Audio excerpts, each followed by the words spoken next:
നമസ്തേ. ചില ആളുകൾ മാത്രം ധനികരും പ്രശസ്തരുമാകുന്നു. ഭൂരിഭാഗം ആളുകളും പ്രശസ്തിയില്ലാത്ത അവസ്ഥയിൽ അല്ലെങ്കിൽ സാധാരണ രീതിയിലുള്ള ജീവിതം അല്ലെങ്കിൽ ചിലപ്പോൾ ദാരിദ്ര്യത്തിലേക്കും പോകുന്നു. കാരണം താഴേക്ക് വീഴാനാണ് എളുപ്പം, മുകളിലേക്ക് കയറുക എന്നുള്ളത് ശ്രമകരമായിട്ടുള്ള കാര്യമാണ്. പക്ഷേ യഥാർത്ഥത്തിൽ ഈ പണം ഉണ്ടാക്കുക, പ്രശസ്തി ഉണ്ടാക്കുക, സമ്പത്തുണ്ടാക്കുക എന്നൊക്കെ പറയുന്നത് അത്ര കണ്ട് ശ്രമകരമായിട്ടുള്ള കാര്യമാണോ? യഥാർത്ഥത്തിൽ ആർക്കാണ് പണം ഉണ്ടാകുന്നത്? കുറച്ചു പേർക്ക് മാത്രം പണവും പ്രശസ്തിയും ഉണ്ടാകുന്നു. എന്തുകൊണ്ട് ഈ കുറച്ചു പേർക്ക് മാത്രം ഉണ്ടാകുന്നു? ഏറ്റവും അടിസ്ഥാനപരമായിട്ടുള്ള കാര്യമെന്ന് പറയുന്നത് പണത്തിൻ്റെ പുറകെ പോകുന്ന ആളുകളെ സംബന്ധിച്ചിടത്തോളം അവർക്ക് പണം അകന്നകന്നു പോകുന്ന ഒരു മരീചികയായിട്ട് മാറുമെന്നുള്ളതാണ്.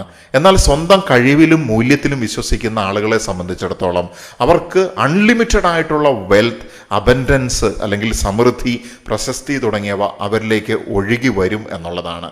ഇതാണ് ഏറ്റവും അടിസ്ഥാനപരമായിട്ടുള്ള കാര്യമെന്ന് പറയുന്നത്. മൂല്യത്തെ പിന്തുടരുന്നവനെ പണം പിന്തുടരുന്നു, പണത്തിനെ പിന്തുടരുന്നവൻ ആ പണം അകന്നു പോകുന്ന കാഴ്ചയിൽ അതിന് സാക്ഷിയായിട്ട് മാറുകയും ചെയ്യുമെന്നുള്ളതാണ്. പുരാതന ധാർമ്മിക ചിന്തകൾ പറയുന്നത് അന്യൻ്റെ സമ്പത്ത് കണ്ട് കൊതിക്കുന്നത് ദാരിദ്ര്യത്തിൻ്റെ ആദ്യ പടിയാണ് എന്നുള്ളതാണ്. പ്രധാനപ്പെട്ട ഒരു കാര്യം നമ്മുടെ ഈ സൊസൈറ്റി ഇന്ന് പഠിപ്പിക്കുന്നത് പഠിക്കുക, മത്സരിക്കുക, കൂടുതൽ മാർക്ക് മേടിക്കുക, വിജയിക്കുക, ഇങ്ങനെയൊക്കെ പറയുമ്പോൾ ഓപ്പോസിറ്റ് ഒരു കക്ഷിയുണ്ട്. ഒരുത്തനെ തോൽപ്പിച്ചാലേ നമുക്ക് വിജയിക്കാനായിട്ട് സാധിക്കുകയുള്ളൂ. മറ്റൊരുത്തനെ തോൽപ്പിക്കാൻ വേണ്ടിയാണ് നമ്മൾ മത്സരിക്കുന്നത്.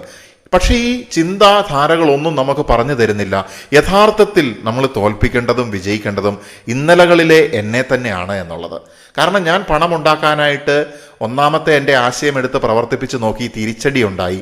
രണ്ടാമത്തെ എൻ്റെ ആശയം എടുത്തു, തിരിച്ചടി ഉണ്ടായി. മൂന്നാമത്തെ ആശയം എടുത്തു, തിരിച്ചടി ഉണ്ടായി. ഇങ്ങനെ ഓരോ ആശയങ്ങൾ എടുത്ത് നമ്മൾ പോകുമ്പോൾ നമുക്ക് തന്നെ മനസ്സിലാവും നമുക്ക് കൺസിസ്റ്റൻസി ഇല്ല. നമ്മുടെ ചുറ്റിനുള്ള ആൾക്കാർ പറയും എന്തൊക്കെ പരിപാടികൾ, എന്തൊക്കെ ബിസിനസ്സുകളാണ് നിങ്ങൾ ചെയ്തത്, നിങ്ങൾക്ക് വിജയം ഉണ്ടാകുന്നില്ലല്ലോ എന്നുള്ളത്.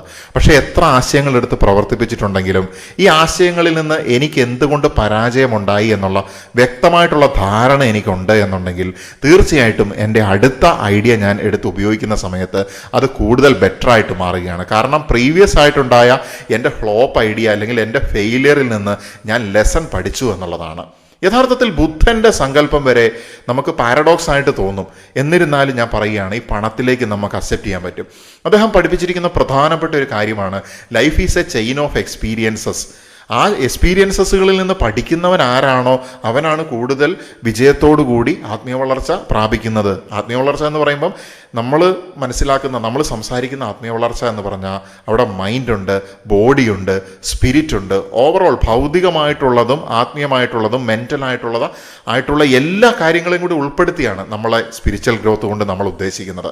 കാരണം മതങ്ങൾ പഠിപ്പിക്കുന്നതായിട്ടുള്ള ഇതൊന്നുമില്ലാത്ത അവസ്ഥയല്ല. കാരണം നമ്മളിവിടെ ഭൗതിക ജീവിയായിട്ട് ജനിച്ചു. ഈ ഭൗതിക ജീവിതത്തിൽ നമുക്ക് ചെയ്യാനായിട്ടുള്ള കർമ്മമുണ്ട് എന്നുള്ളതും നമുക്ക് വ്യക്തമായിട്ട് അറിയാവുന്ന കാര്യമാണ്. നമ്മൾ ഇരുന്നൊന്ന് ചിന്തിക്കുകയാണ്, പണവും പ്രശസ്തിയും എന്തുകൊണ്ടാണ് ചിലരെ മാത്രം തേടി വരുന്നത്? നമുക്ക് ഓരോരുത്തർക്കും ആ ചിലർ എന്നുള്ള അവസ്ഥയിലേക്ക് എത്താനായിട്ട് സാധിക്കുമോ? അപ്പം ഞാൻ നേരത്തെ പറഞ്ഞതിൽ നിന്ന് നമ്മളെപ്പോഴും ഈ മറ്റുള്ളവനെ നോക്കുകയാണ്. അവൻ അങ്ങനെ പണം ഉണ്ടാക്കി. ഈ കർഷകരുടെ ഇടയിലൊക്കെ ഞാനൊക്കെ കുട്ടിക്കാലത്ത് കണ്ട ഒരു കാര്യമുണ്ട്. ഒരാൾ വാനില കൃഷി ചെയ്ത് വിജയിച്ചിട്ടുണ്ടെങ്കിൽ പിന്നെ എല്ലാവരും വാനില കൃഷിയാണ്. ഒരാൾ റബ്ബർ നട്ട് വിജയിച്ചിട്ടുണ്ടെങ്കിൽ പിന്നെ എല്ലാവരും റബ്ബർ കൃഷിയാണ്. അങ്ങനെ ഏതെങ്കിലും ഒരുത്തൻ ചെയ്യുന്നത് കണ്ടിട്ട് അത് ഫോളോ ചെയ്യുന്ന ഒരു കൾച്ചർ നമ്മുടെ നാട്ടിലുണ്ട്, നമ്മുടെ ആളുകൾക്കുണ്ട്. അപ്പോൾ വേറൊരുത്തൻ എന്തെങ്കിലും ഒരു ബിസിനസ് തുടങ്ങി, അവൻ അപ്പുറത്ത് പോയി ചായക്കട തുടങ്ങി വിജയിച്ചു, എന്നാൽ ഞാൻ ഇപ്പുറത്തൊരു ചായക്കട തുടങ്ങാം. ഇവിടെയാണ് ഏറ്റവും അടിസ്ഥാനപരമായിട്ടുള്ള പ്രശ്നമുള്ളത്.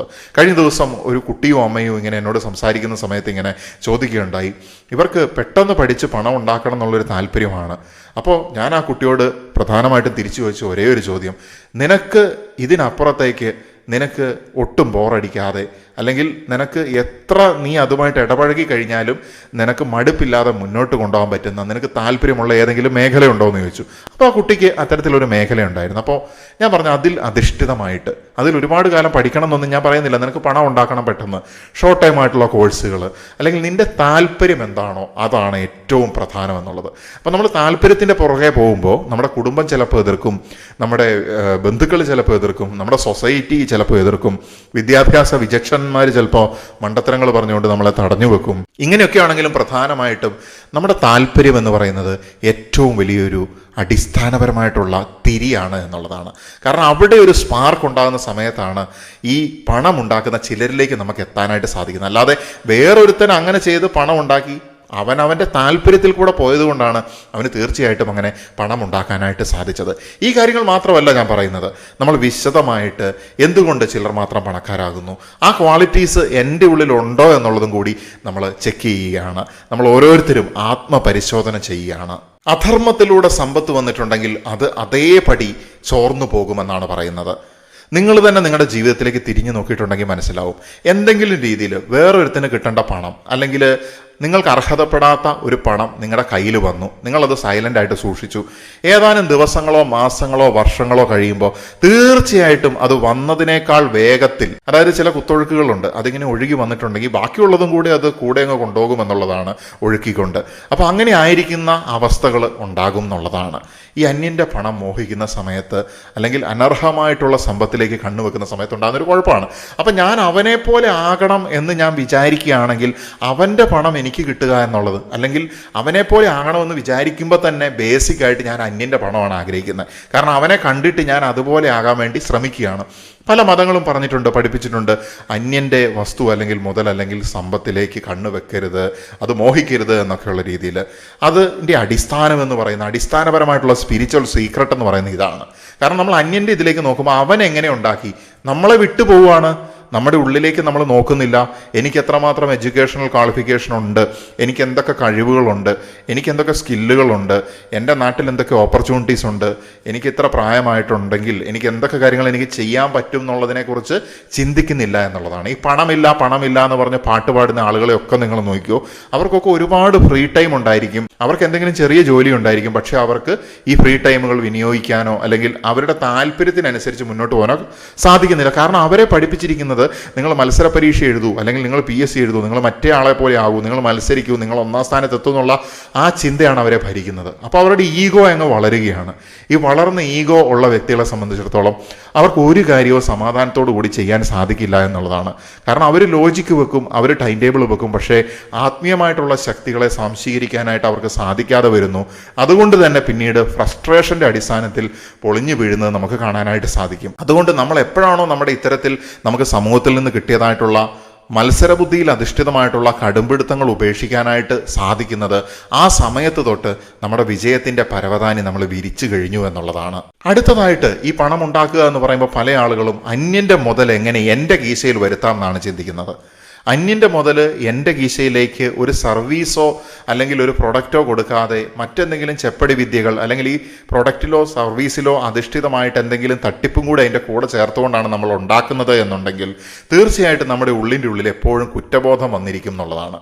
നമ്മളിന്ന് സമൂഹത്തിലേക്ക് നോക്കുമ്പോൾ പല ആൾക്കാരും പറയും, ഈ വിജയിച്ചു പോയ പണക്കാരൊക്കെ പറ്റിപ്പിലൂടെയാണ്, അല്ലെങ്കിൽ അങ്ങനെയാണ് ഇങ്ങനെയാണ് എന്നൊക്കെ പറഞ്ഞ് പല കോൺസ്പിറസികൾ നമുക്ക് കേൾക്കാൻ പറ്റും. പക്ഷേ അതൊന്നും ശരിയല്ല എന്നുള്ളതാണ്. യഥാർത്ഥത്തിൽ സമ്പത്തിലേക്ക് ഒരുത്തിന് എത്തിയിട്ടുണ്ടെങ്കിൽ അവൻ കൃത്യമായിട്ടുള്ള സർവീസ് അല്ലെങ്കിൽ പ്രൊഡക്റ്റ് കൊടുത്തിട്ടുണ്ട്. അല്ലാത്തവൻ്റെ ഒക്കെ പതനം നമ്മുടെ തന്നെ കൺമുന്നിൽ നമുക്ക് കാണാനായിട്ട് സാധിക്കും എന്നുള്ളതാണ്. എത്രയോ തട്ടിപ്പുകൾ പിടിക്കപ്പെടുന്നത്, എത്രയോ കോടികൾ ഉണ്ടാക്കിയിട്ട് പോലും പിടിക്കപ്പെടുന്നതായിട്ടുള്ള വ്യക്തികളെ നമുക്ക് കാണാനായിട്ട് സാധിക്കുന്നുണ്ട്. ഓരോ ദിവസവും പത്രം എടുത്ത് നോക്കിയിട്ടുണ്ടെങ്കിൽ അല്ലെങ്കിൽ ദൃശ്യമാധ്യമങ്ങളിൽ നോക്കിയിട്ടുണ്ടെങ്കിൽ നമുക്കത് കാണാനായിട്ട് സാധിക്കുന്നുണ്ട് എന്നുള്ളതാണ്. അന്യൻ്റെ പണം കൈക്കലാക്കിയിട്ടുള്ള വ്യക്തികളെ സംബന്ധിച്ചിടത്തോളം അവരെപ്പോഴും നഷ്ടഭീതിയിലും അതുപോലെ തന്നെ സംശയത്തിൻ്റെ നിഴലിലുമാണ് ജീവിക്കുന്നത്. ഈ ഭയം തന്നെയാണ് അവരുടെ സമ്പത്തിന്റെ എനർജിയെ നശിപ്പിക്കുന്നത്.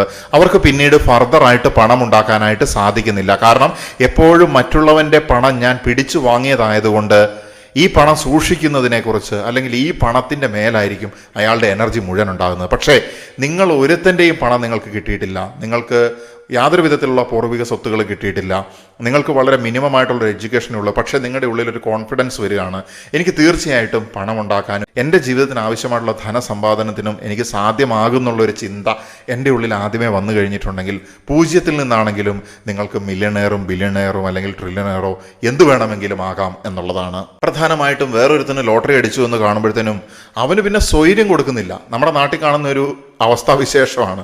അപ്പോൾ ലോട്ടറി അടിച്ച ആൾക്കാർ പലപ്പോഴും ഇങ്ങനെ ഈ സ്വൈര്യം കിട്ടാത്ത അവസ്ഥയല്ലേ. കാരണം ഇവന് ഫോൺ വരുന്നു, ഇവന് എവിടെ നിൽക്കണം ഒരു പിടിപാടും കിട്ടുന്നില്ല. കാരണം ആൾക്കാരിങ്ങനെ വിളിച്ചുകൊണ്ടിരിക്കുക. അപ്പോൾ ചിലർ എന്നിട്ട് ഒളിച്ചിരിക്കും, വേറെ സ്ഥലത്ത് മാറി താമസിക്കും. കുറച്ച് നാൾ ലോട്ടറി അടിച്ചു എന്നുള്ള കാര്യം രഹസ്യമാക്കി വെക്കാനൊക്കെ നോക്കുന്നത് നമ്മൾ ചാനലുകളിലൊക്കെ കണ്ടിട്ടുണ്ട്. ഇതൊക്കെ കാണുമ്പോൾ യഥാർത്ഥത്തിൽ ഞാനിങ്ങനെ ചിന്തിക്കുക, ഇവൻ്റെ കയ്യിൽ നിന്ന് ആ ലോട്ടറി അടിച്ചവനെ എത്ര കോടി അടിച്ചോട്ടെ, അതിന് ചിലപ്പോൾ ഒരു 10 ലക്ഷം കിട്ടിയ ഒരുത്തൻ്റെ പ്രശ്നം മാറുമായിരിക്കും. പക്ഷേ ഇങ്ങനെ ചെല്ലുന്ന സമയത്ത് ഇവൻ്റെ അവസ്ഥേനെക്കുറിച്ച് ആരും ചിന്തിക്കുന്നില്ല എന്നുള്ളതാണ്. കാരണം ഈ പോകുന്ന ആൾക്കാർ, എപ്പോഴും എൻ്റെ മനസ്സ് പോകുന്നത് ഈ അന്യൻ്റെ ഈ പണം, അവനുണ്ടായ ആ ഭാഗ്യത്തിനെ എനിക്കും കൂടെ കിട്ടണമെന്ന് പറഞ്ഞ് പുറകെ പോകുന്നവൻ്റെ മൈൻഡ് സെറ്റാണ്. കാരണം ആ പണം അവന് കിട്ടി, അവനത് നാടൻ ഭാഷയിൽ പറഞ്ഞാൽ പുട്ടടിച്ച് തീർത്തു, വീണ്ടും അവൻ മൂഷിക സ്ത്രീ വീണ്ടും മൂഷിക സ്ത്രീ എന്ന് പറഞ്ഞ അവസ്ഥയിലേക്ക് എത്തും എന്നുള്ളതാണ്. അപ്പോൾ എന്തുകൊണ്ട് മനുഷ്യൻ എനിക്ക് പണം ഉണ്ടാക്കാനായിട്ട് സാധിക്കുന്നില്ല എന്നുള്ള ചിന്തയിലേക്ക് മനുഷ്യൻ പോകുന്നില്ല? അതാണ് ഏറ്റവും പ്രധാനപ്പെട്ട ഒരു വിഷയമെന്ന് പറയുന്നത്. പണമുള്ളവനെ നോക്കിയിരിക്കുന്നു, എന്നാൽ എൻ്റെ ഉള്ളിൽ അതിനേക്കാളും പണം ഉണ്ടാക്കാനുള്ള എൻ്റെ കഴിവിനെ ഞാൻ ഇൻട്രോസ്പെക്റ്റ് ചെയ്യുന്നില്ല. അതാണ് എൻ്റെ ഏറ്റവും അടിസ്ഥാനപരമായിട്ടുള്ള തെറ്റ് എന്ന് പറയുന്നതും നമ്മുടെ തന്നെ ഈ ജന്മത്തിനോട് നമ്മൾ കാണിക്കുന്ന നീതികേട് എന്ന് പറയുന്നതും. മറ്റൊരു തരത്തിൽ പറഞ്ഞിട്ടുണ്ടെങ്കിൽ, അന്യൻ്റെ ഭാഗ്യം ആഗ്രഹിക്കുന്നവൻ സ്വന്തം ഭാഗ്യത്തിനെ അടച്ചു പൂട്ടുകയാണ്. മറ്റുള്ളവരുടെ വെൽത്ത് അല്ലെങ്കിൽ സമ്പത്തിനെ ആഗ്രഹിക്കുന്നത് സ്വന്തം പൊട്ടൻഷ്യൽ അല്ലെങ്കിൽ സ്വന്തം കഴിവിനെ അപമാനിക്കുന്നതിന് തുല്യമാണ്. ചാണക്യൻ്റെ ഒക്കെ വ്യൂ പോയിന്റ് പറയുകയാണെങ്കിൽ ഇത് ആത്മബലം നഷ്ടപ്പെടുത്തുന്ന ഒരു കാര്യം തന്നെയാണ്. ഞാൻ നേരത്തെ പറഞ്ഞ പോലെ എനിക്ക് സമ്പത്തുണ്ടാകാനായിട്ട് സാധിക്കും, പണത്തിനെ എന്നിലേക്ക് അട്രാക്ട് ചെയ്യാനുള്ള എൻ്റെ എനർജിയെ ഞാൻ നഷ്ടപ്പെടുന്ന അവസ്ഥയിലേക്കാണ് ഞാൻ അന്യൻ്റെ സ്വത്ത് ആഗ്രഹിക്കുന്ന സമയത്ത് എത്തിച്ചേരുന്നത്. പണം പിന്തുടരുന്ന ആളുകളെ സംബന്ധിച്ചിടത്തോളം അവരുടെ അടുത്തുനിന്ന് പണം ഒഴിഞ്ഞു മാറിപ്പോവും. കാരണം എന്താ?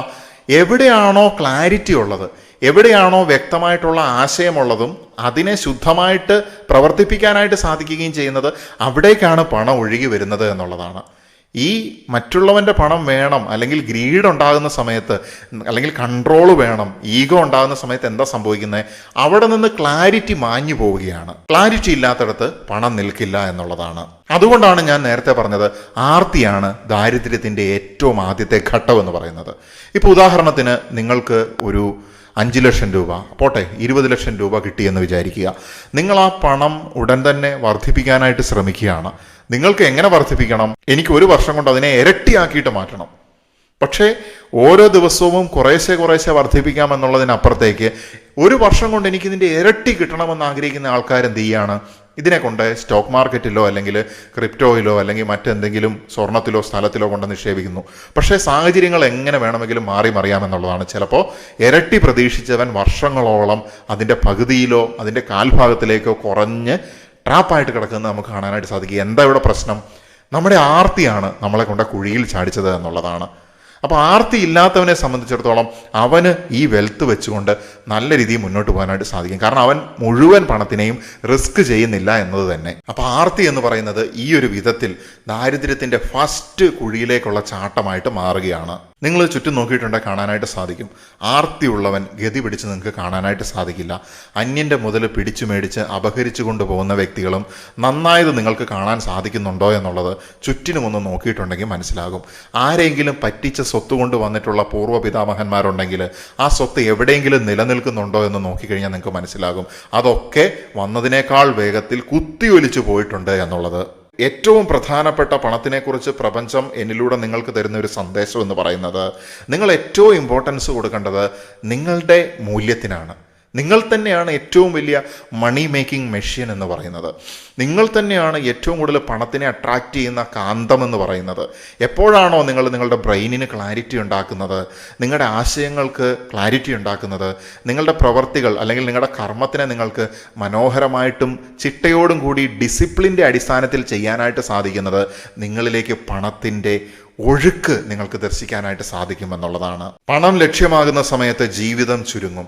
എന്നാൽ മൂല്യം ലക്ഷ്യമാകുന്ന സമയത്ത് പണം നിങ്ങളിലേക്ക് സമൃദ്ധമായിട്ട് പ്രപഞ്ചം ചൊരിയും എന്നുള്ളതാണ്. പ്രിയമുള്ളവരെ, ധർമ്മത്തിലൂടെ കൊണ്ടുവരുന്ന പണം നമുക്ക് ശാന്തി കൊണ്ടുവരും എന്നുള്ളതാണ്. നിങ്ങൾ ധർമ്മത്തിനെ നിലനിർത്താനായിട്ട് കർമ്മം ചെയ്യുന്ന സമയത്ത്, ഞാൻ മുൻപ് ഒരു വീഡിയോയിൽ സൂചിപ്പിച്ചിട്ടുണ്ട്, നമ്മുടെ കൃത്യമായിട്ടുള്ള കർമ്മം എങ്ങനെയാണ് കണ്ടെത്തുക? ഞാൻ ധർമ്മത്തിൽ അധിഷ്ഠിതമായിട്ടാണോ എൻ്റെ കർമ്മം ചെയ്യുന്നത് എന്നുള്ളത് നോക്കിയാൽ മാത്രം മതി. അത് കൃത്യമായിട്ടുള്ള കർമ്മമായിരിക്കും ചെയ്യുന്നത്. സോ ധർമ്മത്തിൽ അധിഷ്ഠിതമായിട്ട് നിങ്ങൾക്ക് വെൽത്ത് ഉണ്ടാകുന്ന സമയത്ത്, അബണ്ടൻസ് ഉണ്ടാകുന്ന സമയത്ത് നിങ്ങൾക്ക് ശാന്തതയും സമാധാനവും സന്തോഷവും ലഭിക്കും എന്നുള്ളതാണ്. കുറേ പണം നമ്മുടെ ബാങ്ക് അക്കൗണ്ടിലുള്ളതല്ല നമ്മുടെ യഥാർത്ഥത്തിലുള്ള സന്തോഷം എന്ന് പറയുന്നത്. ആം ഐ ഫീൽഡ്, എൻ്റെ അക്കൗണ്ടിൽ കോടികളുണ്ടെങ്കിലും എൻ്റെ മനസ്സിന് ശാന്തിയുണ്ടോ, എനിക്ക് സമാധാനമുണ്ടോ, അല്ലെങ്കിൽ ഞാൻ ഒറ്റയ്ക്ക് ജീവിക്കുന്ന ഒരാളാണെങ്കിൽ എനിക്കതിൻ്റെ നിറവിൽ ജീവിക്കാനായിട്ട് സാധിക്കുന്നുണ്ടോ, ഇല്ലെങ്കിൽ ഞാൻ കുടുംബമായിട്ട് ജീവിക്കുന്നൊരു വ്യക്തിയാണെങ്കിൽ എൻ്റെ ഫാമിലി നല്ല രീതിയിലാണോ ഫങ്ഷൻ ചെയ്തുകൊണ്ട് പോകുന്നത്, ഓരോ മെമ്പേഴ്സും തമ്മിലുള്ള ബന്ധം നല്ല ആഴത്തിലുള്ളതാണോ, അല്ലെങ്കിൽ എൻ്റെ മാതാപിതാക്കളെ എനിക്ക് കൃത്യമായിട്ട് അവരെ സഹകരിക്കാനായിട്ട്, അതായത് അവരുടെ ചെറുപ്പകാലത്ത് അവർ നമ്മളെ നല്ല രീതിയിൽ പരിഗണിച്ചതുപോലെ അവരെ നിങ്ങൾക്ക് പരിഗണിക്കാനായിട്ട് സാധിക്കുന്നുണ്ടോ? അതോ അവരുടെ സ്വത്തിനു വേണ്ടി മാത്രം അവരെ ഒരു ചട്ടുകമായിട്ട് ഉപയോഗിച്ചതിന് ശേഷം ഒരു കറിവേപ്പില പോലെ വലിച്ചെറിയുന്ന സമയത്ത് നാളെ പ്രപഞ്ചം നിങ്ങൾക്ക് കരുതി വച്ചിരിക്കുന്ന സമ്മാനമെന്ന് പറയുന്നതും വളരെ വേദനാജനകമായിരിക്കും. കാരണം നമ്മൾ ഇന്ന് എന്ത് ചെയ്യുന്നു എന്നുള്ളത് കണ്ടുകൊണ്ടാണ് അടുത്ത തലമുറ വളർന്നു വരുന്നത് എന്നുള്ളതാണ്. ഇനി നമുക്കൊരു തലമുറ ഇല്ലെങ്കിൽ പോലും എന്ത് കർമ്മം നീ ചെയ്തു അതിൻ്റെ ഫലം തീർച്ചയായിട്ടും പ്രപഞ്ചം സമയാസമയത്ത് എത്തിച്ചു തരുമെന്നുള്ളതാണ്. അത് സൽക്കർമ്മമാണെങ്കിലും ദുഷ്കർമ്മമാണെങ്കിലും അടിസ്ഥാനപരമായിട്ട് നമ്മൾ ഈ ഒരു കാര്യം മനസ്സിലാക്കേണ്ടിയിരിക്കുന്നു. ചാണക്യനെ പോലെയുള്ള ചിന്തകരെയൊക്കെ സംബന്ധിച്ചിടത്തോളം ധനത്തിനെ സുഖം, സുരക്ഷ, ശാന്തത ഇതിൻ്റെയൊക്കെ ഒരു ദാതാവായിട്ട് കാണുകയാണ്. ധർമ്മത്തിലൂടെ വന്ന സമ്പത്ത് മാത്രമേ ഈ 3 കാര്യങ്ങളെ പ്രദാനം ചെയ്യുകയുള്ളൂ. നമ്മുടെ കയ്യിൽ വരുന്ന പണത്തിന്റെ സ്ഥിരത നമ്മുടെ വ്യക്തിത്വം അല്ലെങ്കിൽ നമ്മുടെ ക്യാരക്ടറുമായിട്ട് വളരെയധികം ബന്ധപ്പെട്ട് കിടക്കുന്ന ഒരു സംഗതിയാണ്. നമുക്ക് നല്ലൊരു ക്യാരക്ടർ ഇല്ല എന്നുണ്ടെങ്കിൽ നമ്മുടെ സമ്പത്ത് എന്ന് പറയുന്നത് നമുക്കൊരു ലയബിലിറ്റി ആയിട്ട് മാറുമെന്നുള്ളതാണ്. നല്ലൊരു ക്യാരക്ടർ ഉണ്ടാകുന്ന സമയത്ത് നമുക്ക് കാമായിട്ട് കാര്യങ്ങൾ ചെയ്യാനായിട്ട് സാധിക്കുന്നു. നമ്മൾ ആദ്യം കാര്യങ്ങളെ ഗ്രഹിച്ചതിന് ശേഷം മാത്രമാണ് നമ്മൾ റിയാക്ഷൻ കൊടുക്കുന്നത്. നമുക്ക് കൃത്യമായിട്ടുള്ള ഡിസിപ്ലിനോട് കൂടി ചെയ്യേണ്ട കാര്യങ്ങൾ ചെയ്യേണ്ട സമയത്ത് ചെയ്തുകൊണ്ട് മുന്നോട്ട് പോകാനായിട്ട് സാധിക്കുന്നു. നമുക്കൊരിക്കലും അത്യാർത്തി ഉണ്ടാകുന്നില്ല, അഗ്രഷൻ ഉണ്ടാകുന്നില്ല. അഗ്രഷനും ഈഗോയും കടന്നു വന്നിട്ടുണ്ടെങ്കിൽ ആ ഒരു ക്യാരക്ടർ പവർഫുൾ അല്ല എന്ന് നമുക്ക് പറയാനായിട്ട് സാധിക്കും. അപ്പോൾ പവർഫുൾ അല്ലാത്ത ഇത്തരത്തിലുള്ള വ്യക്തികൾക്ക് പണം കിട്ടിയിട്ടുണ്ടെങ്കിൽ അത് ലയബിലിറ്റി ആയി മാറും. ഇപ്പോൾ ഉദാഹരണത്തിന് നിങ്ങൾ ചിന്തിച്ച് നോക്കുക, എനിക്ക് 1 കോടിയുടെ ലോട്ടറി അടിച്ചു എന്നുള്ളത് സ്വയം ഒന്ന് ചിന്തിച്ച് നോക്കുക. 1 കോടിയുടെ ലോട്ടറി അടിച്ച് എനിക്ക് 1 കോടി കിട്ടുമല്ലോ, ഞാൻ എന്ത് ചെയ്യാണ്, ഈ പണം എൻ്റെ സുഹൃത്തുക്കൾക്ക് കുറച്ച് കൊടുത്തു, ബന്ധുക്കൾക്ക് കുറച്ച് കൊടുത്തു, ഞാൻ വലിയൊരു വീടുണ്ടാക്കി, വലിയൊരു വണ്ടി മേടിച്ച് എൻ്റെ ആഗ്രഹങ്ങളൊക്കെ സാറ്റിസ്ഫൈഡ് ആയിട്ടിരിക്കുന്ന സമയത്താണ് ഗവൺമെൻറ്റിൽ നിന്ന് നോട്ടീസ് വരുന്നത്, ഈ 1 കോടി രൂപയുടെ ടാക്സ് വലിയൊരു എമൗണ്ട് കൊടുക്കാനുണ്ട്, അക്കൗണ്ടിൽ നോക്കിയപ്പോൾ ആ ടാക്സ് ഒക്കെ ഞാൻ എന്നോ പുട്ടടിച്ച് തീർത്തു എന്നുള്ളതാണ്. അപ്പോൾ ഈ ക്യാരക്ടർ വെരി ഇമ്പോർട്ടൻ്റ് ആണ് എന്നുള്ളതാണ്. ഇപ്പോൾ മദ്യപാനം കൃത്യമായിട്ട് നടത്തുന്ന വ്യക്തിയാണെങ്കിൽ ധനം അവൻ്റെ അടുത്തുനിന്ന് കൃത്യമായിട്ട് ചോർന്നുകൊണ്ടിരിക്കും. നിങ്ങൾ സിഗരറ്റ് വലിക്കുന്ന ഒരു വ്യക്തിയാണെങ്കിൽ ഇന്ന് സിഗരറ്റിൻ്റെ ഒക്കെ വില കൂട്ടിയിട്ടുണ്ട്, പ്ലസ് ടാക്സും കൂടി നല്ല എമൗണ്ട് ആയിട്ടുണ്ട്. അപ്പോൾ ഓരോ സിഗരറ്റ് വലിക്കുമ്പോഴും നിങ്ങളുടെ പണം ചുരുട്ടി വെച്ച് കത്തിച്ച് വലിക്കുന്നതിന് തുല്യമായിട്ട് നിങ്ങളുടെ പണം നശിപ്പിക്കുന്നു. അതിൻ്റെ കൂടെ ബോണസ് ആയിട്ട് നിങ്ങൾക്ക് ശ്വാസകോശാർബുദം അടക്കമുള്ള രോഗങ്ങളും കിട്ടുന്നു. ഇങ്ങനെയുള്ളൊരു അവസ്ഥയാണ്. അപ്പോൾ ഈ ക്യാരക്ടർ ഈസ് വെരി ഇമ്പോർട്ടൻ്റ് എന്നുള്ളതാണ്. മദ്യപാനവും സിഗരറ്റ് വലിയും മാത്രമല്ല, മറ്റേത് രീതിയിലുള്ള ക്യാരക്ടർ ബേസ്ഡ് ആയിട്ടുള്ള ഫ്ലോപ്പുകൾ നമുക്കുണ്ടെങ്കിലും നമ്മുടെ കയ്യിൽ പണം നിൽക്കണോ വേണ്ടോ എന്ന് തീരുമാനിക്കുന്നത് ആ ഘടകങ്ങൾ തന്നെ ആയിരിക്കും. ക്യാരക്ടർ ഇല്ലെങ്കിൽ വെൽത്ത് ലയബിലിറ്റി ആകുന്ന സമയത്ത്, ക്യാരക്ടർ ഉണ്ടാകുന്ന സമയത്ത് വെൽത്ത് ഒരു ടൂളായിട്ട് മാറുകയാണ്. അതായത് ക്യാരക്ടർ ഇല്ലാത്ത ഒരുത്തന് 1 കോടി രൂപ കിട്ടിയിട്ടും കാര്യമില്ല. ക്യാരക്ടർ ഉള്ള ഒരുത്തന് 1 ലക്ഷം രൂപ കിട്ടിയാലും മതി. അവൻ ഒരുപാട് വലിയ കാര്യങ്ങൾ ചെയ്യാനായിട്ട് സാധിക്കും. അവൻ അതിനെ ചിലപ്പോൾ 10 കോടിയിലേക്കോ 100 കോടിയിലേക്കോ എത്തിക്കാനായിട്ടും സാധിക്കുമെന്നുള്ളതാണ്. ഇത് പണത്തിൻ്റെ വളരെ നിഗൂഢമായിട്ടുള്ളൊരു നിയമമാണ്. ആളുകൾ ഇത് തിരിച്ചറിയുന്നില്ല. കാരണം എല്ലാവരും വിചാരിക്കുന്നത് എൻ്റെ ക്യാരക്ടർ അടിപൊളിയാണ് എന്നാണ്. ഞാനിപ്പോൾ ഈ ബിസിനസ്സിലേക്ക് അങ്ങ് ഇറങ്ങിക്കഴിഞ്ഞിട്ടുണ്ടെങ്കിൽ ഇതൊക്കെ ഫുൾ സക്സസ് ആവുമെന്നാണ് ഇത്തരത്തിലുള്ള ആളുകൾ ചിന്തിക്കുന്നത്. പക്ഷേ യാഥാർത്ഥ്യം എന്ന് പറയുന്നത് വളരെ വ്യത്യസ്തമായിരിക്കും. സത്യത്തിൻ്റെ മുഖം ചിലപ്പോൾ നമുക്ക് വളരെ വികൃതമായിട്ട് തോന്നുകയും ചെയ്യുമെന്നുള്ളതാണ്. എളുപ്പത്തിൽ വന്നിട്ടുള്ള പണത്തിനെ സംബന്ധിച്ചിടത്തോളം അത് നമ്മളുടെ ഈഗോ വളർത്തും എന്നുള്ളതാണ്. ഈഗോ, EGO, ഈ 3 അക്ഷര വാക്കാണ് പല ബന്ധങ്ങളെയും നശിപ്പിക്കുന്നത്. എന്നാൽ നിങ്ങൾ കഠിനമായിട്ട് അധ്വാനിച്ച് നേടിയൊരു പണമാണെന്നുണ്ടെങ്കിൽ അത് നിങ്ങളുടെ ബുദ്ധിയെ തന്നെ വർദ്ധിപ്പിക്കും എന്നുള്ളതാണ്. ഈഗോ വളർന്നിട്ടുണ്ടെങ്കിൽ ഡൗൺഫാൾ ഉറപ്പാണ്. താഴേക്കുള്ള വീഴ്ച അവിടെ നമ്മൾ അടിവരയിട്ട് ഷുവറായിട്ട് പറഞ്ഞു എന്നുള്ളതാണ്. എന്നാൽ ബുദ്ധി വളർന്നിട്ടുണ്ടെങ്കിൽ സസ്റ്റൈനബിൾ ആയിട്ടുള്ള ഗ്രോത്ത് ആണ് അതിൻ്റെ റിസൾട്ടായിട്ട് വരുന്നത്. ഇതാണ് ഇത് രണ്ടും തമ്മിലുള്ള ഏറ്റവും രസകരമായിട്ടുള്ള വ്യത്യാസം എന്ന് പറയുന്നത്. ഒന്ന് നമ്മളെ കുഴിയിലേക്ക് തള്ളിയിടുമ്പോൾ ഒന്ന് നമ്മൾ പർവ്വതത്തിൻ്റെ മുകളിലേക്ക് നമ്മളെ നയിക്കുകയാണ്. യഥാർത്ഥത്തിൽ പണം വാരാനായിട്ട് തടസ്സമാകുന്നത് നമ്മുടെ ദാരിദ്ര്യമല്ല, നമ്മുടെ മനഃശുദ്ധി തന്നെയാണ്. ഈ മനഃശുദ്ധി എന്ന് പറയുന്നത് വെറുതെ നിഷ്കളങ്കമായിട്ടിരിക്കുക എന്നുള്ളതിനപ്പുറത്തേക്ക് ഞാൻ എന്തിനു വന്നു, എൻ്റെ ആത്മാവ്, അതിൻ്റെ കർമ്മം, എൻ്റെ ധർമ്മം എന്താണ്, ധർമ്മത്തിൽ അധിഷ്ഠിതമായിട്ട് എനിക്കെങ്ങനെ മുന്നോട്ട് പോകാം, എനിക്ക് ഇണങ്ങുന്ന വഴികൾ ഏതൊക്കെയാണ്, എൻ്റെ പേഴ്സണാലിറ്റി എന്താണ്, എൻ്റെ മനസ്സ് എങ്ങനെയാണ് പ്രവർത്തിക്കുന്നത്, എന്നെക്കുറിച്ച് തന്നെ എൻ്റെ മനഃശാസ്ത്രം തന്നെ ഞാൻ അറിയണമെന്നുള്ളതാണ്. പല ആളുകളുടെയും ക്യൂരിയോസിറ്റി എന്ന് പറയുന്നത് വേറൊരുത്തൻ്റെ മനഃശാസ്ത്രം എങ്ങനെ പഠിക്കുക എന്നുള്ളതാണ്. പക്ഷേ യഥാർത്ഥത്തിൽ നമ്മൾ നമ്മുടെ മനഃശാസ്ത്രമാണ് ആദ്യം പഠിക്കേണ്ടത്. അത് പഠിച്ചാൽ തന്നെ നമ്മൾ പിന്നെ വേറൊരുത്തൻ്റെ പഠിക്കാൻ പോകേണ്ട ആവശ്യമില്ല എന്നുള്ളതാണ്. അപ്പോൾ ഏറ്റവും അടിസ്ഥാനപരമായിട്ട് നമ്മൾ നമ്മളിലേക്ക് തിരിഞ്ഞു നോക്കുക എന്നുള്ളതാണ്. നിങ്ങൾ ശ്രദ്ധിച്ച് നോക്കിയിട്ടുണ്ടെങ്കിൽ അറിയാം, ഈ ഗ്രീഡ്, ജലസി, ഡിസോണസ്റ്റി, അതായത് ഈ പറയുന്ന അത്യാഗ്രഹം, മറ്റുള്ള ആൾക്കാരോട് അവർ ഉയർന്നു പോകുമ്പോഴുള്ള അസൂയ, അവർക്ക് എന്നെക്കാളും നല്ല വീടുണ്ട്, എന്നെക്കാളും നല്ല വാഹന സൗകര്യമുണ്ട്, എന്നെക്കാളും നല്ല മറ്റ് സാഹചര്യങ്ങളുണ്ട് എന്നൊക്കെ വിശ്വസിക്കുന്ന ആ ഒരവസ്ഥ, ആ സമയത്താണ് അസൂയ ഉണ്ടാകുന്നത്. ഈ അസൂയ ഉണ്ടാകുന്നത് വളരെ ഒരു ബലഹീനമായിട്ടുള്ള അവസ്ഥയാണ്. അതുപോലെ തന്നെ ഫിയർ, എനിക്ക് പണമില്ല, എൻ്റെ കുട്ടിയുടെ ഭാവി എന്താകും, എൻ്റെ ഭാവി എന്താകും.